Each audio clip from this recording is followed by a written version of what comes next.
नमस्कार विद्यार्थी मित्रांनो, मी बापू शंकर बीएन अकॅडमी या प्लॅटफॉर्मवरती आपलं सर्वांचं स्वागत। विद्यार्थी मित्रांनो, चालू घडामोडी या विषयामधला आजच्या आपल्या लेक्चरचा घटक असणारे ब्रिक्स संघटना आणि G20 ची संघटना। आता या संघटनेवरती आगामी काळातल्या 2025 मध्ये होणाऱ्या पूर्व परीक्षा आणि मुख्य परीक्षांमध्ये प्रश्न विचारला जाऊ शकतो। प्रश्न अपेक्षित आहे। आता या संघटनांवरती प्रश्न अपेक्षित का आहे ते आपण लेक्चर सुरुवातीने तुम्हाला काय होईल समजून जाईल। आता त्यापूर्वी हे जे काय आपण YouTube आपल्या बीएन अकॅडमीच्या YouTubeला आपण काय केलेली आहे, प्रत्येक विषयाची एक अशा वेगवेगळ्या वेगवेगळ्या घटकांवरील जे काय आपले व्हिडिओ तयार करणार आहेत त्याची आपण काय केलेली आहे, सिरीज सुरू केलेली आहे।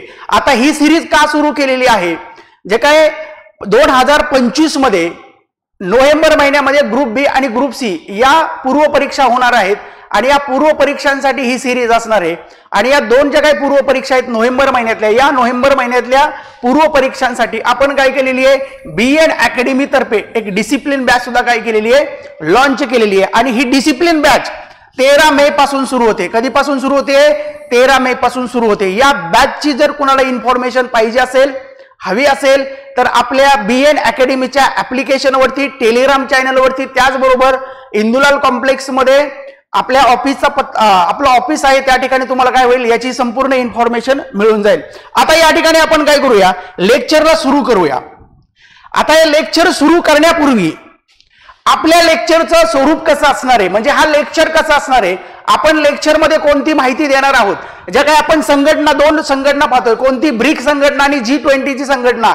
आता हे जे काही लेक्चर आहे, हा लेक्चर आपण ग्रुप बी आणि ग्रुप सी या दोन एक्झाम साठी तयार करतोय। त्याच्यामुळे या एक्झाम मध्ये एक्झामची जी रिक्वायरमेंट आहे, एक्झामची जी डिमांड आहे, त्या रिक्वायरमेंट नुसार, त्या डिमांड नुसार आपण काय करतोय, व्हिडिओ तयार करतोय। आता या ठिकाणी बघा, या संघटनेचे फायदे काय आहेत, या संघटनेचे तोटे काय आहेत, किंवा ही संघटना स्थापन झाल्यानंतर आंतरराष्ट्रीय याचे परिणाम काय झाले, हे मुद्दे आपण डिस्कस करणार नाही। तर या ठिकाणी जो ऑब्जेक्टिव्ह टाईपच्या एक्झाम मध्ये जो फॅक्च्युअल कंटेंट विचारला जातो, किंवा आयोगाची आतापर्यंत संघटनेवरती कशा प्रकारचे प्रश्न विचारलेले आहेत, त्याच प्रकारची माहिती आपण काय करणार आहे, या लेक्चर मध्ये डिस्कस करणार आहोत। आता पहिली याच्यामधली आपण संघटना बघूया, ब्रिक्स संघटना। ब्रिक्स संघटना एक्झामच्या दृष्टिकोनातून खूप महत्वाची आहे। ब्रिक्स संघटनेवरती आयोगाने यापूर्वी सुद्धा प्रश्न विचारलेले आहेत, त्याचबरोबर ब्रिक्स बँकेवरती सुद्धा काय केलं, आयोगाने प्रश्न विचारलेले आहेत। ब्रिक्स बँक म्हणजेच काय, ज्याला आपण न्यू डेव्हलपमेंट बँक म्हणतो, ज्याला आपण एनडीबी बँक म्हणतो, त्याच्यावरती त्याची माहिती आपण आज या ठिकाणी या लेक्चर मध्ये पाहणार आहेत। आणि आगामी काळामध्ये कशा प्रकारे प्रश्न विचारले जाऊ शकतात हे डिस्कशन आपण काय करणार आहे, पाहणार आहोत। आता या ठिकाणी आपण ब्रिक्सची काय करूया, माहिती बघूया। आता ब्रिक्स संघटना स्थापन करण्याचा, त्याच्याबद्दल बघा पहिल्याच स्लाइड मध्ये आपण त्याच्याविषयी महत्वाची माहिती बघूया। याचा उद्देश काय आहे, ब्रिक्स संघटना स्थापन करण्याचा उद्देश। आता ही जी काही माहिती आहे, ही माहिती तुम्हाला कधी विचारली जाऊ शकते, जर संघटनेवरती जर स्टेटमेंट स्वरूपाचा प्रश्न आला, आयोग काय करतो, स्टेटमेंट स्वरूपाचे प्रश्न सुद्धा विचारतो। बघा, आयोगाच्या प्रश्नांचं स्वरूप काय असतं, वन लाइनर प्रश्न एक तर आयोग तुम्हाला विचारेल, किंवा स्टेटमेंट स्वरूपाचे प्रश्न तुम्हाला आयोग विचारेल।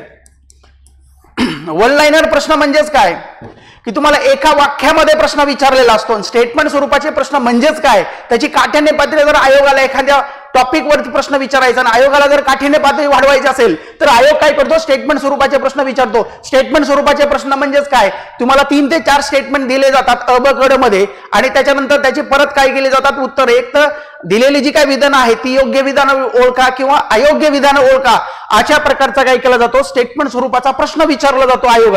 आणि अशा प्रकारचे संघटनेवरती आयोगाने अशा प्रकारचे प्रश्न काय केलेले, तर स्टेटमेंट स्वरूपाचे प्रश्न विचारलेले आहेत। जर आयोगाने या संघटनेवरती स्टेटमेंट स्वरूपाचा प्रश्न विचारला तर अशा प्रकारची माहिती काय केली जाऊ शकते, त्याच्यामध्ये टाकली जाऊ शकते, विचारली जाऊ शकते।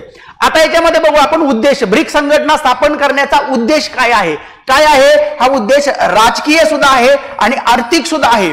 जर आयोगाने तुम्हाला उद्देश जर विचारला तर आयोग तुम्हाला हे 2 शब्द काय करेल, विचारेल। आयोग एक्सप्लेन, कारण तुम्हाला बाकी एवढे 2 जरी शब्द माहित असले, संघटना स्थापन करण्याचा उद्देश काय आहे, तरी तुम्हाला काय करता येईल, ते स्टेटमेंट योग्य आहे का अयोग्य आहे हे सांगता येईल। त्याच्यानंतर या संघटना, ही जी काही संघटना स्थापन केलेली आहे, ही संघटना कोणत्या प्रकारची संघटना आहे, कोणत्या प्रकारची संघटना आहे, ही आंतरराष्ट्रीय सरकारी संघटना आहे बघा. कोणती संघटना आहे? आंतरराष्ट्रीय सरकारी संघटना आहे.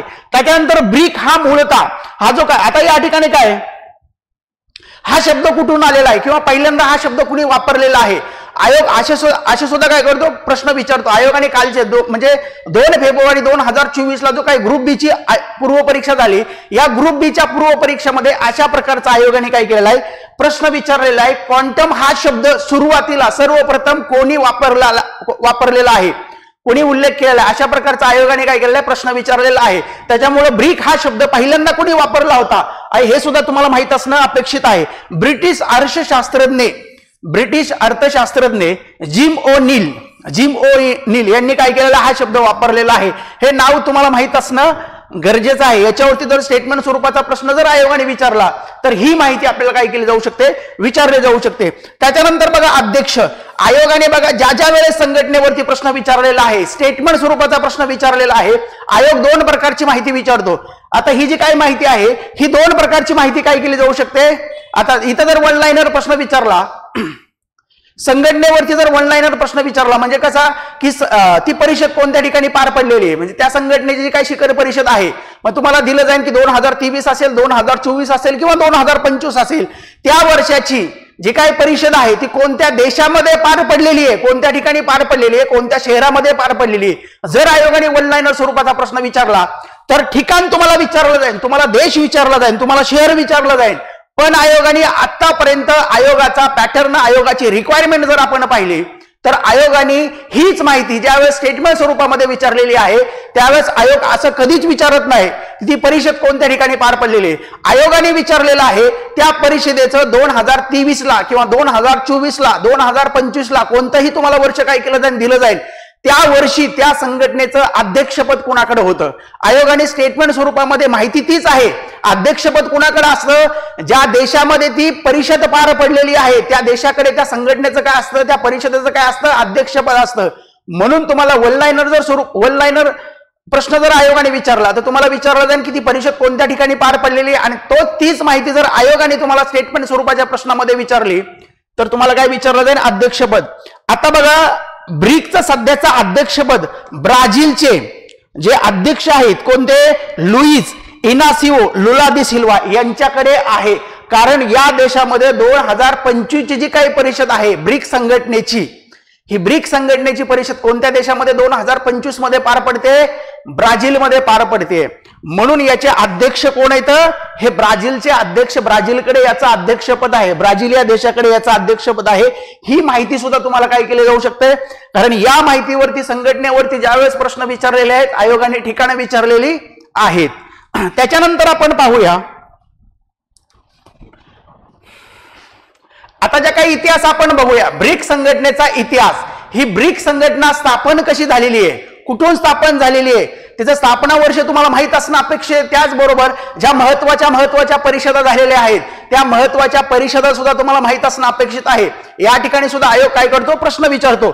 बघा कोणत्याही एक्झामची तयारी तुम्ही करताय ज्या एक्झामची तयारी करताय त्या एक्झाम मध्ये कसे प्रश्न विचारले जातात आपण जे म्हणजे ग्रुप बी ची परीक्षा असेल ग्रुप सी ची परीक्षा असेल किंवा राज्यसेवेची परीक्षा एक्झाम्स असतील त्या एक्झाम मध्ये कशा प्रकारे प्रश्न विचारले जातात त्या एक्झामची रिक्वायरमेंट आयोगाकडून काय आहे त्या एक्झामची डिमांड काय आहे त्या डिमांड नुसारच तुम्हाला अभ्यास करावा लागतो त्या रिक्वायरमेंट नुसारच काय करावं लागतो तुम्हाला अभ्यास करावा लागतो. आता या ठिकाणी बघा ब्रिक संघटना स्थापन कशी झालेली आहे या ठिकाणी बघा 2006 ला पहिल्यांदा जे काय 2006 ला या ब्रिकचे जे काय परराष्ट्र मंत्री होते परराष्ट्र मंत्री काय झाले एकत्र आले 2006 ला कोणत्या ठिकाणी आले होते न्यूयॉर्कला आलेले होते कोणत्या ठिकाणी न्यूयॉर्कला. आता या ठिकाणी बघा ब्रिक संघटना स्थापन कधी झालेली आहे 16 जून. ब्रिक संघटना स्थापन कधी झालेली आहे 16 जून. बघा 16 जून 2009 ला स्थापन झालेली आहे. पहिली परिषद कधी पार पडलेली आहे 2009 ला कोणत्या ठिकाणी रशिया या देशामध्ये पार पडलेली आहे. आणि आता 2024 ची जी काही परिषद पार पडली याच देशामध्ये पार पडलेली 2024 ची. तुम्हाला असा जर एक्झाम मध्ये प्रश्न विचारला आता या ठिकाणी बघा भरपूर ठिकाणी 2006 ची माहिती दिलेली नाहीये. तुम्हाला जर एक्झाम मध्ये असा प्रश्न विचारला की ब्रिक्स देशांचे जे काही परराष्ट्र मंत्री होते हे सुरुवातीला पहिल्यांदा एकत्र कधी आलेले आणि कोणत्या ठिकाणी? या ठिकाणी तुम्हाला दोन मुद्दे विचारले जाऊ शकतात. सुरुवातीला एकत्र कधी आले? एकत्र कधी आले? 2006 ला एकत्र आले. कोणत्या ठिकाणी एकत्र आले? न्यूयॉर्क या ठिकाणी एकत्र आले. कोण आले होते एकत्र? परराष्ट्र मंत्री आले होते. आणि ब्रिक्स संघटनेची स्थापना कधी झालेली आहे असा जर तुम्हाला प्रश्न विचारला तर कधी झालेली आहे? 16 जून 2009 ला झालेली आहे. आणि पहिली परिषद कोणत्या ठिकाणी पार पडलेली आहे? रशियामध्ये पार पडलेली. पहिली परिषद कोणत्या ठिकाणी पार पडलेली आहे? रशियामध्ये पार पडलेली आहे. आणि आतापर्यंत या संघटनेच्या 16 परिषदा झालेल्या आहेत. आतापर्यंत या संघटनेच्या किती परिषदा झालेल्या आहेत? 16 परिषदा झालेल्या आहेत. ही माहिती तुम्हाला एक्झाम मध्ये बघा अशा प्रकारचा जो काही फॅक्च्युअल कंटेंट आहे, अशा प्रकारची जी काही फॅक्च्युअल माहिती आहे, अशाच प्रकारची माहिती काय केली जाते? एक्झाम मध्ये विचारली जाते. जर आपण भारताचा विचार केला, भारतामध्ये आतापर्यंत या परिषदा 3 वेळा झालेल्या आहेत. किती वेळा झालेल्या आहेत? 3 वेळा झालेल्या आहेत. त्याच्यामध्ये बघा 2 दिल्लीला झालेल्या आहेत, 2 दिल्ली आणि 1 गोवा या ठिकाणी झालेली आहे. ही माहिती तुम्हाला कधी विचारली जाऊ शकते? तुम्हाला सेपरेट प्रश्न आता विचारला जाणार नाही. या ठिकाणी तुम्हाला जर स्टेटमेंट स्वरूपाचा प्रश्न या ब्रिक्स वरती आयोगाने आता विचारला येणाऱ्या एक्झाम मध्ये तर तुम्हाला ही माहिती काय केली जाऊ शकते? विचारली जाऊ शकते स्टेटमेंट स्वरूपाच्या प्रश्नांमध्ये. आणि आयोगाचा वन लाईनर स्वरूपाचा प्रश्न शक्यतो तुम्हाला रशियामध्ये झालेली ब्रिक्सची परिषद आणि आता 2025 मध्ये ब्राझीलमध्ये होणारी ब्रिक्सची परिषद, या 2 परिषदांवरती वन लाईनर प्रश्न विचारला जाऊ शकतो. आणि स्टेटमेंट स्वरूपाच्या प्रश्नामध्ये ब्रिक्सची कोणतीही माहिती तुम्हाला काय केली जाऊ शकते? विचारली जाऊ शकते. त्याच्यानंतर आपण काय करूया? त्याच्यानंतर आपण पाहूया आता या ठिकाणची काय रशियामध्ये 2024 ची याच्यावरती प्रश्न तुम्हाला काय केला जाईल? विचारला जाईल. ही खूप महत्वाची माहिती आहे. रशियामध्ये पार पडलेली ब्रिक्सची परिषद. मग बघा रशियामध्ये कोणत्या ठिकाणी पार पडली होती?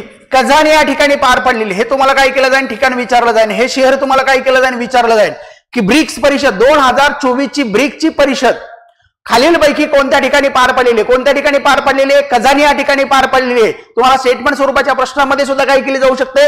ही माहिती विचारली जाऊ शकते. देशाचा जर आपण विचार केला, कोणत्या देशामध्ये पार पडलेली आहे? रशियामध्ये पार पडलेली आहे. आणि या संघटनेचा म्हणजे ही जी काही परिषद पार पडलेली आहे, ही संघटनेची ब्रिक्स संघटनेची ही परिषद ज्यावेळेस पार पडलेली आहे, कालावधी काय होता? 22 ते 24 ऑक्टोबर हा काय कालावधी होता? 22 ते 24 ऑक्टोबर 2024. आणि याच्यावरती आगामी काळातल्या 2025 मधल्या ज्या काही एक्झाम्स आहेत या एक्झाम वरती काय याच्यावरती प्रश्न अपेक्षित आहे. आता त्याच्यामध्ये आपण काय करूया? व्यवस्थित सविस्तर पाहूया जी रशियामध्ये पार पडलेली ही परिषद, या परिषदेमधले महत्वाचे मुद्दे कोणते आहेत, म्हणजे एक्झाम मध्ये आपल्याला काय विचारलं जाऊ शकतं, लक्षात काय ठेवलं पाहिजे आपण. कोणत्या ठिकाणी पार पडली? रशियामध्ये पार पडलेली आहे. रशियामध्ये कोणत्या ठिकाणी? कझान या ठिकाणी पार पडलेली आहे. कोणत्या ठिकाणी पार पडलेली आहे? कझान या ठिकाणी पार पडलेली आहे. ही परिषद कितवी परिषद होती? एकूण बघा, एकूणचा जर आपण विचार केला तर ही ब्रिक्सची 16वी परिषद होती. ब्रिक्सची कितवी परिषद होती? 16वी परिषद होती. आणि त्याच्यानंतर बघा रशियामध्ये पार पडलेली रशियातील ही 4थी परिषद होती. रशियातील कितवी परिषद होती? 4थी परिषद होती. कारण हे सुद्धा तुम्हाला काय केलं जाणार आहे? विचारलं जाणार आहे. ज्यावेळेस तुम्हाला कारण परिषद कितवी क्रमांकाची होती ही माहिती, अशा प्रकारची माहिती काय केली जाते? एक्झाम मध्ये विचारली जाते. बघा आपला जो काही लेक्चर आहे हा लेक्चर ऑब्जेक्टिव्ह म्हणजे काय 2025 मधल्या नोव्हेंबर महिन्यामध्ये जे काही ग्रुप बी आणि ग्रुप सी च्या पूर्व परीक्षा आहेत या परीक्षांसाठी, त्याचबरोबर 2025 मध्ये ज्या मुख्य परीक्षा असणार आहेत त्याचबरोबर राज्यसेवेसाठी, पण जास्त फोकस आपण कोणत्या ठिकाणी करतोय? नोव्हेंबर महिन्यामध्ये ज्या काही ग्रुप बी आणि ग्रुप सी च्या पूर्व परीक्षा होणार आहेत या पूर्व परीक्षांसाठी जे काय म्हणजे ज्या प्रकारचा प्रश्न तुम्हाला विचारला जाऊ शकतो, रिक्वायरमेंट त्या एक्झामला काय आहे, संघटनेवरती प्रश्न कसे विचारले जाऊ शकतात, त्या प्रकारची माहिती आपण काय करतोय? या लेक्चर मध्ये येण्याचा प्रयत्न करतोय. बघा तुम्हाला इथं माहिती पाहिजे रशियामधली किती परिषद आहे? 4थी परिषद आहे. एकूणातली किती आहे? 16वी परिषद आहे. परिषद कोणत्या कालावधी काय होता या परिषदेचा? कोणत्या काळात ही परिषद पार पडलेली आहे? 22 ते 24 ऑक्टोबर 2024 या काळात काय झालेली आहे? ही परिषद पार पडलेली आहे. कालावधी तुम्हाला विचारला जातो, ज्या देशामध्ये पार पडलेली त्या देशात कितवी आहे आणि एकूणातवी कितवी आहे आणि कोणत्या शहरामध्ये कोणत्या ठिकाणी पार पडलेली आहे हे सुद्धा तुम्हाला माहित असणं अपेक्षित आहे. त्याच्यानंतर बघा भारताचे प्रतिनिधित्व कोणी केलेले? भारताचे प्रतिनिधित्व भारताचे प्रतिनिधित्व या ठिकाणी कुणी केलेलं आहे? भारताचे पंतप्रधान नरेंद्र मोदी हे या परिषदेला काय होते? उपस्थित होते. म्हणजे या ठिकाणी बघा भारतातर्फे वेगवेगळ्या परिषदेला, आंतरराष्ट्रीय ज्या काही परिषदा असतात, पंतप्रधाना व्यतिरिक्त सुद्धा काय होतात? वेगवेगळे मंत्री त्या ठिकाणी परिषदेला हजर राहू शकतात. आणि आयोग या ठिकाणी काय करतो? तुम्हाला प्रश्न विचारतो बघा, या परिषदेला भारतातर्फे कोण हजर होतं किंवा भारताचं नेतृत्व या परिषदेमध्ये कुणी केलेलं आहे? कुणी केलेलं आहे? भारताचे पंतप्रधान नरेंद्र मोदी यांनी काय केलेलं आहे? या परिषदेचं नेतृत्व केलेलं आहे. त्याच्यानंतर बघा, ही महत्वाची माहिती आहे, ही महत्वाची 2024 मध्ये रशियामध्ये जी काही परिषद पार पडली, या परिषदेवरती एवढी माहिती तुम्हाला काय केली जाऊ शकते? विचारली जाऊ शकते. त्याच्यानंतर बघा, जी पहिली परिषद पार पडली होती रशियामध्ये, जी काही पहिली परिषद पार पडली होती ती सुद्धा रशियामध्येच होती 2009 ला. या ठिकाणी आपण लिहूया, रशियामध्ये ही चौथी आहे. त्याच्यामध्ये पहिली परिषद रशियामध्येच पार पडली होती. कोणत्या ठिकाणी?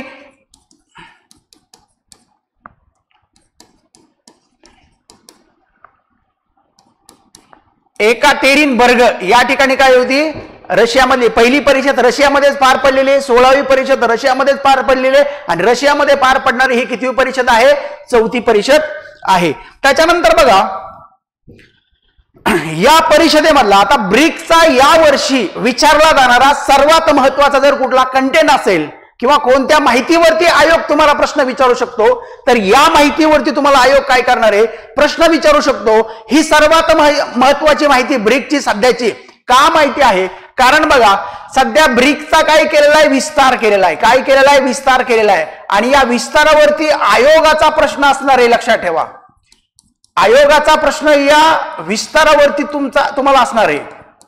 कारण बघा, ज्यावेळेस ब्रिक्स स्थापन झालं, स्थापनेनंतर नवीन सदस्यत्व म्हणजेच काय, दक्षिण आफ्रिकेला नंतर पहिलं सदस्यत्व दिलेलं आहे ते दक्षिण आफ्रिका या देशाला दिलं होतं. आणि सदस्यत्व कधी दिलं? 2010 ला सदस्यत्व दिलेलं आहे. पहिल्यांदा सदस्य म्हणून दक्षिण आफ्रिका 2011 मध्ये जी काही परिषद पार पडली, त्या 2011 मध्ये काय केला? तो सदस्य म्हणून उपस्थित राहिला. 2010 नंतर आता पहिल्यांदाच म्हणजे जवळजवळ 14 वर्षानंतर या ठिकाणी ब्रिक्सने काय केलेलं आहे? नवीन देशांना सदस्यत्व दिलेलं आहे. 1 जानेवारी 2024 ला 4 देशांना सदस्यत्व दिलं, आणि आता 6 जानेवारी 2025 ला इंडोनेशिया देशाला काय केलेलं आहे? सदस्यत्व दिलेलं आहे. म्हणजे नवीन देशांना सदस्यत्व दिलेलं आहे. याचा सरळ अर्थ काय होतो? संघटनेचा काय झालेला आहे? विस्तार झालेला आहे संघटनेचा. आणि याच विस्तारावरती आयोगाचा काय होईल? प्रश्न म्हणजे आयोगाचा प्रश्न तयार होईल. आणि आयोगाने याच्यावरती सुद्धा काय केलेला आहे? प्रश्न विचारलेला आहे. ज्यावेळेस साऊथ आफ्रिका दक्षिण आफ्रिकेला याचं सदस्यत्व ज्यावेळेस दिलं होतं, त्यावेळेस त्याच्यावरती सुद्धा आयोगाचा काही प्रश्न. ही माहिती खूप महत्वाची आहे. या माहितीवरती येणाऱ्या 2025 मधल्या एक्झाम मध्ये हमखास तुम्हाला काय केला जाईल? प्रश्न. कोणत्या ना कोणत्या एक्झाम मध्ये याच्यावरती प्रश्न विचारला जाणार आहे. आता याच्यामध्ये आपण बघूया, ज्यावेळेस 2009 ला ही परिषद स्थापन झाली, ही संघटना, हा जी ब्रिक्सचा जो गट स्थापन झाला, त्यावेळेस 4 देश होते. कोणकोणते देश होते? ब्राझील असेल, रशिया असेल, इंडिया असेल आणि चायना असेल. म्हणजे या ठिकाणी फक्त ब्रिक होतं, लक्षात ठेवा. या ठिकाणी 2009 ला काय होतं? फक्त ब्रिक होतं. 2010 ला काय झालेलं आहे? हे ब्रिक्स झालं. 2010 ला काय झालं? ब्रिक्स झालं. म्हणजे हा जो काही यस आहे, हा यस कोणाला सांगतोय? काय सांगतो? साऊथ आफ्रिका सांगतो. हा यस काय सांगतो? ही जी काय संघटना, ही संघटना स्थापन कशी झालेली आहे, नाव कसं दिलेलं आहे, जे काय वेगवेगळे 5 देश आहेत, या 5 देशांचं जे काही आद्याक्षर आहे, आद्याक्षर म्हणजेच काय? पहिलं अक्षर. या पहिल्या अक्षरावरून ब्रिक्स स्थापन झालेलं आहे. बी म्हणजेच काय? ब्राझील. आर म्हणजे काय? रशिया. आय म्हणजेच काय? इंडिया. सी म्हणजेच काय? चायना. आणि एस म्हणजेच काय? South Africa. याच्यावरून हे काय झालेलं? नाव तयार झालेलं आहे. म्हणजे जे काय पहिले 5 सदस्य देश आहे, पहिल्या 5 सदस्य देशावरून काय केलेलं आहे? हे नाव दिलेलं आहे. आणि त्याच्यानंतर बघा, हे जे काय नवीन देशांना आता काय केलंय? सदस्यत्व दिलेलं आहे. त्याच्यामुळे या संघटनेला आता ब्रिक्स प्लस म्हणून सुद्धा काय केलं जात आहे? ओळखलं जात आहे. तुम्हाला तसा सुद्धा ऑप्शन एक्झाम मध्ये काय केला जाऊ शकतो? दिला जाऊ शकतो. आता त्याच्यानंतर बघा, हे झालं 2010चा मुद्दा. 2010चा मुद्दा. साऊथ आफ्रिका बघा, साऊथ आफ्रिका पहिल्यांदा 2011 ला 2011ला पहिल्यांदा सदस्य म्हणून काय झाला, परिषदेला उपस्थित राहिला. बघा या ठिकाणी तुम्हाला प्रश्न आयोग काय विचारेल त्याच्यानुसार तुमचं काय असणार आहे, उत्तर वेगवेगळं असणार आहे. आता उत्तर वेगवेगळं कसं, तुम्हाला जर आयोगाने असा प्रश्न विचारला साऊथ आफ्रिका या देशाला ब्रिक्स मध्ये सदस्यत्व कधी दिलेलं आहे, तर तुमचं उत्तर काय असणार आहे, 2010 असणार आहे. तुमचं उत्तर काय असणार आहे, 2010. आणि जर तुम्हाला आयोगाने असा प्रश्न विचारला, काय प्रश्न आयोग विचारेल की साऊथ आफ्रिका हा देश ब्रिक्स या परिषदेला सदस्य म्हणून पहिल्यांदा सुरुवातीला म्हणजे पहिल्याच वेळेस कधी उपस्थित राहिला, तर कधी उपस्थित राहिला, 2011 मध्ये उपस्थित राहिला. म्हणजे तुम्हाला या ठिकाणी 2010 विचारलं जाऊ शकतं, 2011 सुद्धा काय केलं जाऊ शकतं, विचारलं जाऊ शकतं. त्याच्यानंतर बघा 2009 या ठिकाणी संघटना स्थापन झालेली आहे. 2010 ला काय केलेलं आहे, साऊथ आफ्रिका म्हणजे दक्षिण आफ्रिका काय केलंय, सदस्यत्व दिलेलं आहे. त्याच्यानंतर बघा 1 जानेवारी 2024 ला काय केलेले, 4 देशांना सदस्यत्व दिले. त्याच्यामध्ये बघा इजिप्त असेल, इथिओपिया असेल, त्याच्यानंतर इराण असेल आणि UAE या 4 देशांना काय केलेलं आहे, 1 जानेवारी 2024 ला या संघटनेचं म्हणजे ब्रिक्सचं काय केलेलं सदस्यत्व दिलेलं आहे. आणि त्याच्यानंतर सर्वात शेवटी म्हणजेच काय 6 जानेवारी 2025 ला 6 जानेवारी 2025 ला इंडोनेशियाला काय केलेलं आहे, सदस्यत्व दिलेलं आहे, इंडोनेशिया. आणि इंडोनेशिया हा कितवा सदस्य देश आहे, 10वा सदस्य देश आहे. कितवा आहे हा, 10वा आहे. परीक्षेमध्ये तुम्हाला हा 10वा काय केला जाऊ शकतो, विचारला जाऊ शकतो. एक्झाम मध्ये तुम्हाला डायरेक्ट विचारलं जाईल, काय विचारलं जाईल की ब्रिक्सचा 10वा सदस्य देश म्हणजे कोणता आहे, तो कोणता आहे, इंडोनेशिया आहे. 2025 मध्ये जानेवारी 2025 मध्ये जे काही सदस्यत्व दिलेलं आहे त्याच्यावरती तुम्हाला एक्झाम मध्ये काय केलं जाईल, प्रश्न विचारला जाईल. आता या ठिकाणी बघा काही पुस्तकांमध्ये किंवा काही ठिकाणी अशी माहिती दिलेली आहे, सौदी अरेबिया सुद्धा काय, इंटरनेटवर तुम्ही जर वेगवेगळ्या वेबसाईट जर पाहिल्या त्या वेबसाईटवरती असे मुद्दे या ठिकाणी काय केले दिलेले आहेत की सौदी अरेबिया सुद्धा काय या संघटनेचा सदस्य आहे, पण सौदी अरेबिया संघटनेचा सदस्य नाही.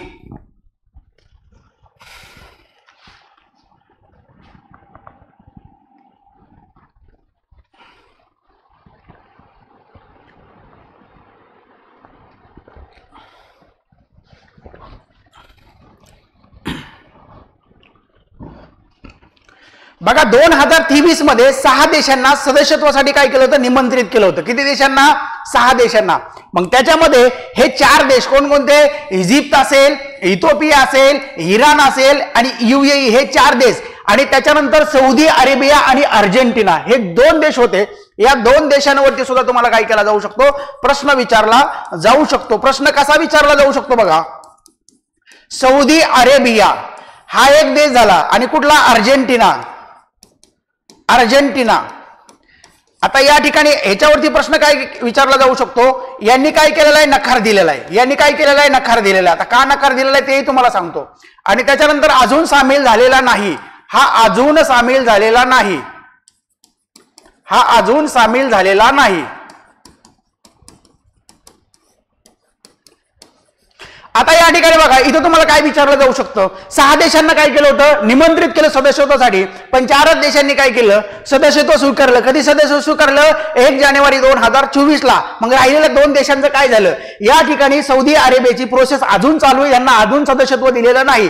अर्जेंटिनाचा जर विचार केला तर अर्जेंटिनामध्ये सरकार बदललं, त्या ठिकाणी वेगळ्या विचारसरणीचं सरकार आलेलं आहे आणि त्यामुळे अर्जेंटिनाने काय केलेलं आहे, सदस्यत्वात म्हणजे ब्रिक्स मध्ये सामील होण्यास नकार दिलेला आहे. आणि याच ठिकाणी तुम्हाला काय करणार, आयोग प्रश्न विचारणार. आयोग काय प्रश्न विचारणार की ब्रिक्स मध्ये खालीलपैकी कोणत्या देशाने ब्रिक्स मध्ये सामील होण्यास नकार दिलेला आहे. कोणत्या देशाने नकार दिलेला आहे, तर अर्जेंटिना या देशाने नकार दिलेला आहे. इथं वन लाईनर डायरेक्ट तुम्हाला काय होतो, प्रश्न तयार होतो, सौदी अरेबिया अजून सदस्य सौदी अरेबियाला प्राप्त झालेलं नाही. आणि त्याच्यानंतर हा जो काही 10वा देश आहे कुठला, इंडोनेशिया, या ठिकाणी सुद्धा तुमचा काय होणार आहे, प्रश्न तयार होणार आहे. एवढी माहिती महत्वाची आहे. ज्या काही ऑब्जेक्टिव्ह टाईपच्या परीक्षा आहेत, ज्या काही ऑब्जेक्टिव्ह टाईपच्या एक्झाम आहेत, मग त्या पूर्व परीक्षा असतील, मुख्य परीक्षा असतील, या एक्झाम मध्ये अशाच प्रकारची तुम्हाला जर याच्यावरती प्रश्न विचारला तर या माहितीच्या बाहेर तुम्हाला शक्यतो प्रश्न विचारला जाणार नाही. जेवढी माहिती दिलेली आहे तेवढीच माहिती काय करा, पाठ करून ठेवा.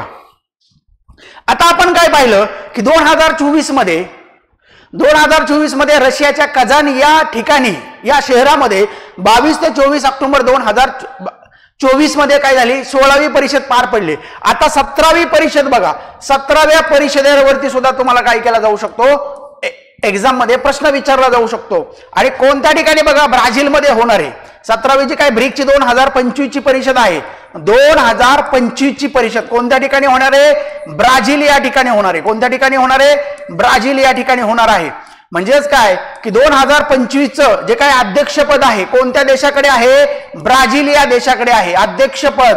हे अध्यक्षपद सुद्धा तुम्हाला काय केलं जातं, विचारलं जातं. ही परिषद कोणत्या ठिकाणी पार पडणार आहे बघा, रिओ दी जानेरो या ठिकाणी काय होणार आहे, परिषद पार पडणार आहे. तुम्हाला काय केलं जाईल, हे विचारलं जाईल, त्याचबरोबर देश विचारला जाईल. आणि परिषद कधी पार पडणार आहे, 6 ते 7 जुलै 2025 या काळात काय होणार आहे, ही परिषद पार पडणार आहे. म्हणजे आपण 2024चा मुद्दा कव्हर केला आणि 2025चा मुद्दा. शक्यतो तुम्हाला या ठिकाणी बघा काय विचारलं जातं की परिषद कोणत्या ठिकाणी पार पडली, परिषद कितवी आहे, परिषदेचा कालावधी काय आहे, देश आणि शहर काय केलं जातं तुम्हाला विचारलं जातं. एवढे मुद्दे तुम्हाला काय केले जाऊ शकतात, 2025 मधल्या परिषदेवरती विचारले जाऊ शकतात.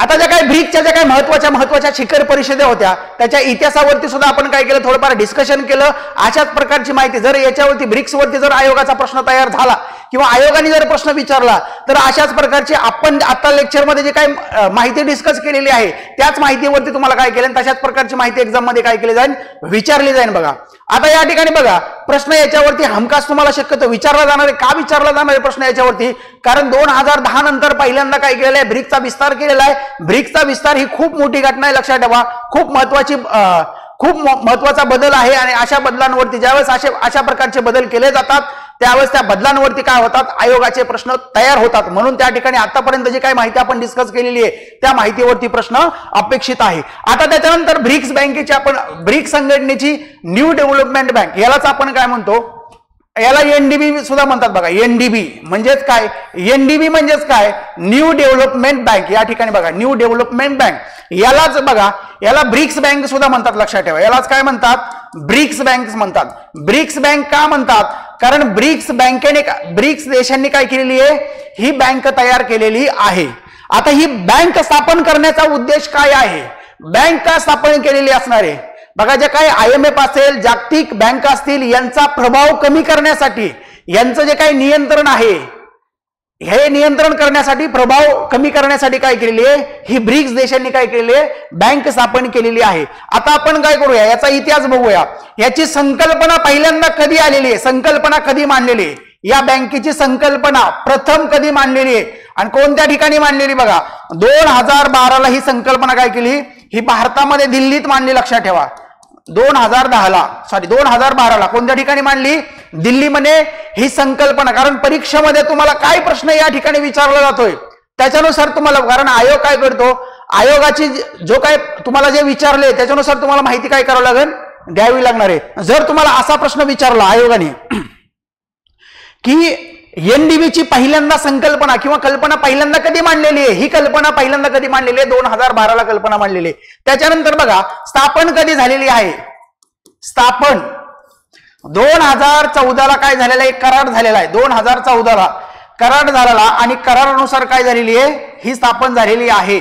ब्रिक्स देशांमध्ये काय झालेलं आहे, करार झालेला आहे. आणि 2014ला काय झालेली, एनडीबी स्थापन केलेली. आयोग तुम्हाला आणखी एक प्रश्न विचारेल, काय विचारेल, कामकाज कधी सुरू झालेलं आहे, याचं बँकेचं कामकाज कधी सुरू झालेलं आहे, याचं बँकेचं कामकाज सुरू झालेलं आहे 2015 मध्ये सुरू झालेलं आहे. म्हणजे तुम्हाला या ठिकाणी 3 वर्ष लक्षात ठेवायचे आहेत.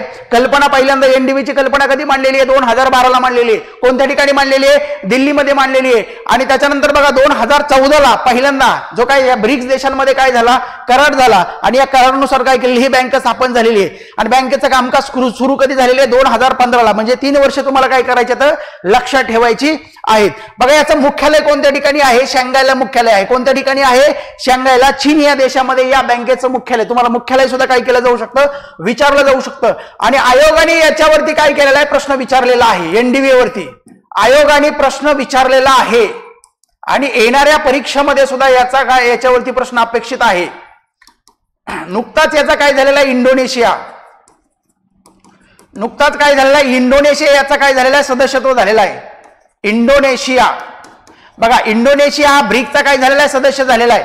आणि त्याचबरोबर एनडीबीचा काय झालेला आहे, सदस्य, एनडीबीचा सुद्धा सदस्य झालेला आहे. आता या ठिकाणी बघा, तुम्हाला कार्यालयावरती, मुख्यालयावरती काय केला जाऊ शकतो, प्रश्न विचारला जाऊ शकतो. त्याच्या आपण काय करूया, थोडक्यात माहिती बघूया.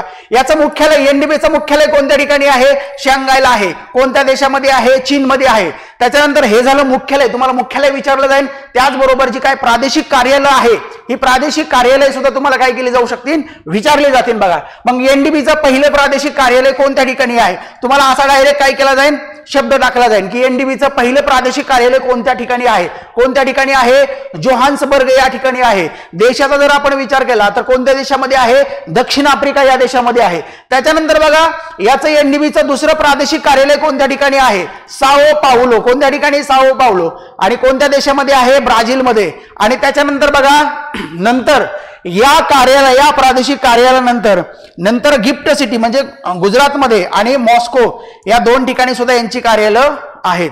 एवढी माहिती तुम्हाला काय केली जाऊ शकते एनडीबी वरती. म्हणजे या ठिकाणी आपण आतापर्यंत आपण काय पाहिलेलं आहे, ब्रिक्स संघटना आपण पाहिली. ब्रिक्स संघटनेची महत्वाची माहिती पाहिली की जी माहिती तुम्हाला काय केली जाऊ शकते, ऑब्जेक्टिव्ह टाईपच्या एक्झाम मध्ये काय केली जाऊ शकते, विचारले जाऊ शकते. एनडीबीची आपण महत्वाची माहिती पाहिली. आता त्याच्यानंतर आपण पाहूया G20 गट. आपण काय करूया, पाहूया. G20 गटावरती सुद्धा तुम्हाला काय केला जाऊ शकतो, प्रश्न विचारला जाऊ शकतो. हा महत्वाचा गट आहे. आणि अशा संघटनेवरती आयोग काय करतो, तुम्हाला प्रश्न विचारतो. बघा, कालच्या भरपूर मुलांना, काही ठराविक मुलांना माहित असेल, कालची 2 फेब्रुवारी 2024 मध्ये, सॉरी 2 फेब्रुवारी 2025 मध्ये जी काय ग्रुप बी ची पूर्व परीक्षा झाली, या ग्रुप बी च्या पूर्व परीक्षेमध्ये एक प्रश्न आयोगाने विचारला होता. कोणता विचारला होता, आफ्रिकन युनियनचं गीत काय आहे, हे गीत का विचारलं होतं किंवा तो प्रश्न का विचारला होता, या G20 परिषदेमुळे तो प्रश्न विचारला होता. आता तो प्रश्न का विचारला, कारण 2023 ची जी काय G20 ची परिषद होती ही भारतामध्ये पार पडली. आणि याच परिषदेमध्ये काय केलेलं आहे की आफ्रिकन युनियनला सदस्यत्व देण्याचा काय केलेला ठराव मांडलेला होता.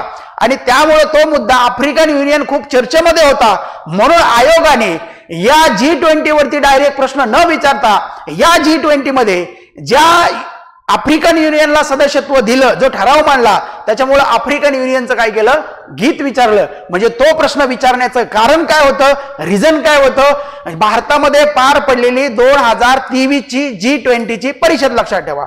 मग आयोग काय करतो, अशाही प्रकारचे काय करतो, प्रश्न विचारतो. आणि आगामी काळातल्या ज्या काही एक्झाम्स आहेत, त्या एक्झाम्स मध्ये सुद्धा याच्यावरती काय येतं, प्रश्न तुम्हाला पाहायला मिळू शकतात. आता या ठिकाणी बघा, याची स्थापना आपण पाहूया. याची स्थापना कधी झालेली आहे, 26 सप्टेंबर 1999 ला काय झालेला, हा गट स्थापन झालेला आहे. बघा, या ठिकाणी ब्रिक्सची आपण काय केली, एकदम सविस्तर माहिती पाहिलेली आहे. ब्रिक्सची काय केली आपण, सविस्तर माहिती पाहिलेली आहे.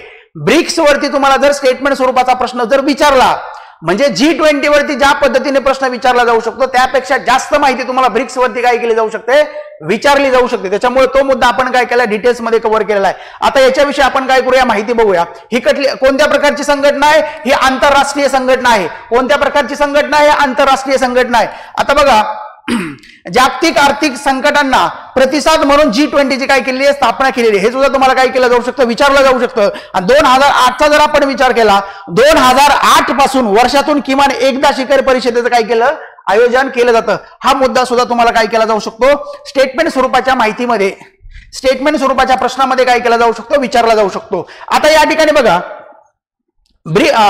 G20 ची परिषद किंवा G20 हा जो काय गट आहे, हा स्थापन का झालेला आहे, हे आपण काय करूया, थोडक्यामध्ये बघूया. आता G20 चा गट हा 19 सार्वभौम देश आणि त्याच्यानंतर युरोपियन युनियन आणि आफ्रिकन युनियन, ज्याचा ठराव कोणत्या ठिकाणी मांडला होता, भारतामध्ये ठराव मांडला होता. म्हणजे हे 2 युनियन आणि 19 सार्वभौम देश, या देशांची मिळून काय झालेली आहे, ही G20 गट तयार झालेला आहे. आता या ठिकाणी बघा, कशासाठी स्थापन केलेला आहे किंवा कोणकोणते मुद्दे याच्यामध्ये चर्चिले जातात. या ठिकाणी बघा, जागतिक अर्थव्यवस्थेशी संबंधित प्रमुख ज्या काही समस्या आहेत, या समस्यांवरती काय केलं जातं, या परिषदांमध्ये डिस्कशन केलं जातं, चर्चा केली जाते. त्याचबरोबर बघा, आंतरराष्ट्रीय जी काय आर्थिक स्थिरता आहे, जसे की तोच आपले प्रमुख समस्या, मग आंतरराष्ट्रीय जी स्थिरता आहे त्याच्यावरती सुद्धा काय केलं जातं, चर्चा केली जाते. हवामान बदल असेल, कमी करण्याची जी काही कारणं आहेत, कमी करणे.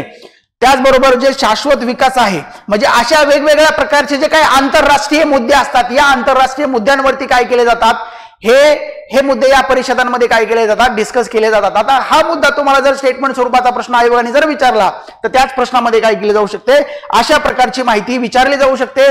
या ठिकाणी तुम्हाला वन लाईनर स्वरूपाचा प्रश्न सुद्धा काय केला जाऊ शकतो, विचारला जाऊ शकतो. प्रश्न कसा विचारला जाऊ शकतो, या ठिकाणी G20 मध्ये कोणाकोणाचा समावेश होतो आणि अशा प्रकारचे प्रश्न आयोगाने काय केलेत, विचारलेले आहेत. एखादी जर संघटना असेल, एखादी जर आंतरराष्ट्रीय संघटना किंवा कोणत्याही प्रकारची संघटना असेल तर त्याच्यामध्ये कोणकोणत्या देशाचा समावेश होतो, कोण कोण त्याच्यामध्ये आहे, आयोगाने अशा प्रकारचे काय केलेत प्रश्न विचारलेले आहेत.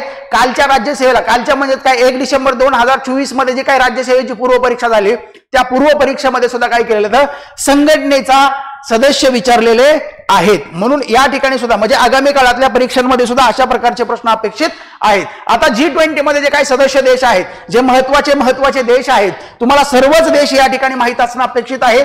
या ठिकाणी आयोगाचा काय असतो, प्रश्न असतो, लक्षात ठेवा आयोगाचा. कारण जे वन लाईनर प्रश्न जे ऑब्जेक्टिव्ह टाईपचे प्रश्न असतात त्या प्रश्नांमध्ये अशाच प्रकारच्या माहितींवरती काय केले जातात, जास्तीत जास्त प्रश्न तयार होतात. म्हणून या ठिकाणी तुम्हाला काय केला जाऊ शकतो, प्रश्न विचारला जाऊ शकतो. हे सर्व देश या ठिकाणी तुम्हाला जर मार्क जर घ्यायचा असेल तर सर्व देश तुम्हाला काय केलं माहित असणं गरजेचं आहे. महत्वाचे देश काय केले या ठिकाणी मी हायलाइट केलेले आहेत. इथं डायरेक्ट तुम्हाला काय केलं जाईल, वन लाईनर प्रश्न म्हणजे काय की G20 गटामध्ये खालीलपैकी कोणकोणत्या सदस्यांचा समावेश होतो किंवा कोणकोणत्या देशांचा समावेश होतो, अशा प्रकारचा प्रश्न तुम्हाला काय केला जाऊ शकतो, या ठिकाणी विचारला जाऊ शकतो. मग या ठिकाणी आपण सदस्य बघूया. याच्यामध्ये बघा टोटल 21 सदस्य, म्हणजे त्याच्यामध्ये 19 देश आणि 2 काय तो युनियन आहेत. मग याच्यामध्ये बघा अर्जेंटिना आहे, त्याच्यानंतर ऑस्ट्रेलिया आहे, ब्राझील आहे, कॅनडा आहे, चीन आहे, फ्रान्स आहे, जर्मनी असेल, भारत सुद्धा याच्यामध्ये आहे बघा, इंडोनेशिया आहे, इटली आहे, त्याच्यानंतर बघा जपान असेल, मेक्सिको, त्याच्यानंतर रशिया, सौदी अरेबिया, दक्षिण आफ्रिका, दक्षिण कोरिया, तुर्की, त्याच्यानंतर United kingdom, America, European union आणि आफ्रिकन युनियन. अशा प्रकारे यांचा काय होतं, या G20च्या गटामध्ये समावेश होतो आणि या ठिकाणी एक्झाम मध्ये प्रश्न अपेक्षित आहे. अशा प्रकारची माहिती आयोगाने संघटनेवर प्रश्न विचारताना भरपूर वेळा विचारली. किमान जर तुम्हाला काहीच लक्षात राहिलं नाही, तर लक्षात काय ठेवायचंय, ती परिषद स्थापन कधी झालेली आहे, त्याच्यानंतर ती संघटना स्थापन कधी झालेली आहे, त्या संघटनेच्या ज्या काही परिषदा आहेत, किमान 2 परिषदा, म्हणजे आता 2025 मधल्या एक्झामची आपण तयारी करतोय तर 2024 मध्ये पार पडलेली परिषद आणि 2025 मध्ये पार पडलेली परिषद, ही 2 परिषदेचे ठिकाणं तुम्हाला कोणत्या देशामध्ये पार पडल्या हे तुम्हाला माहित असणं अपेक्षित आहे. आणि त्या संघटनेमध्ये कोणकोणते देश समावेश, त्या संघटनेमध्ये कोणकोणत्या देशांचा समावेश होतो, एवढे मुद्दे किमान तुम्हाला जर काहीच लक्षात राहिलं नाही तर लक्षात असणं, एवढे मुद्दे लक्षात असणं अपेक्षित आहे. आता या संघटना जी काय आहे, या संघटनेच्या ज्या काही परिषदा पार पडलेल्या आहेत, या परिषदेवरती आपण काय करूया, डिस्कशन करूया. भारतामध्ये बघा 18वी परिषद 2023चा जर आपण विचार केला, 2023 ची परिषद 9 ते 10 सप्टेंबर 2023 या काळामध्ये कोणत्या ठिकाणी पार पडलेली आहे, भारतामध्ये पार पडलेली आहे. कोणत्या ठिकाणी पार पडलेली आहे, भारतामध्ये पार पडलेली आहे. आणि भारतामध्ये ही पहिल्यांदाच पार पडलेली आहे. भारतामध्ये किती पहिल्यांदाच काय झालेली आहे, भारत आणि भारतामध्ये पहिल्यांदा, त्याचबरोबर दक्षिण आशिया आणि भारत या दोघांचा जर विचार केला तर पहिल्यांदाच याच्यामध्ये काय झालेली ही परिषद पार पडलेली आहे. याच परिषदेमध्ये काय केलेलं आहे, आफ्रिकन युनियनला सदस्य देण्याचा काय केलेला आहे, ठराव मांडला होता. One earth, one family, one future ही जी काय थीम आहे, ही थीम सुद्धा काय केली जाऊ शकते, तुम्हाला एक्झाम मध्ये विचारले जाऊ शकते. हा मुद्दा आपण काय करा 2023च्या, आणि याच्यामुळेच काय झालेलं आहे, तुम्हाला जे काय ग्रुप बी ला जो काही प्रश्न विचारलेला आहे, कुठला प्रश्न, 2 फेब्रुवारी 2025 मध्ये जी काय ग्रुप बी ची पूर्व परीक्षा झाली, या पूर्व परीक्षेमध्ये आफ्रिकन युनियनचं गीत विचारलं होतं. हे आफ्रिकन युनियनचं जे काय गीत विचारलेले ते कशामुळे विचारलेले, याच्यामुळे विचारलेले, या परिषदेमुळे विचारले. कारण याच परिषदेमध्ये आफ्रिकन युनियनला काय केलेलं आहे, सदस्यत्व, या G20चं सदस्यत्व देण्याचा ठराव मांडला होता.